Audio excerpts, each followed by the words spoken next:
తల్లిదండ్రులు తమ పిల్లలను తప్పనిసరిగా ప్రభుత్వ పాఠశాలలోనే చేర్పించాలని ఖమ్మం జిల్లా కలెక్టర్ విపి గౌతమ్ పిలుపునిచ్చారు. బడిబాట కార్యక్రమంలో భాగంగా ఖమ్మం జిల్లాలో అధికారులు, ఉపాధ్యాయులు పిల్లలచే ర్యాలీ నిర్వహించారు. జిల్లాలోని ప్రభుత్వ పాఠశాలల్లో విద్యార్థుల నమోదు శాతాన్ని పెంచాలని ఉపాధ్యాయులు, సిబ్బందిని జిల్లా కలెక్టర్ ఆదేశించారు.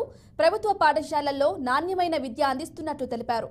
తల్లిదండ్రులు తమ పిల్లలను అనవసరంగా ప్రైవేట్ స్కూళ్లలో చేర్పించి డబ్బులు వృధా చేసుకోవద్దన్నారు.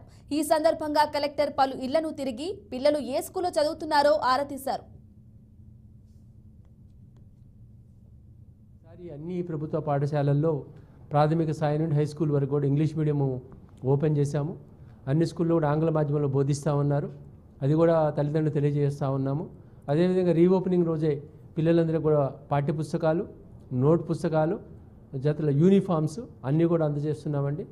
అదేవిధంగా ప్రారంభ దినం నుండే మిడ్ డే మీల్ని ఇంప్లిమెంట్ చేయబోతా ఉన్నాము. అమ్మ ఆదర్శ పాఠశాల ద్వారా అన్ని స్కూళ్ళల్లో దాదాపు 1000 స్కూళ్ళల్లో మౌలిక వసతుల్ని కంప్లీట్ చేసుకున్నామండి.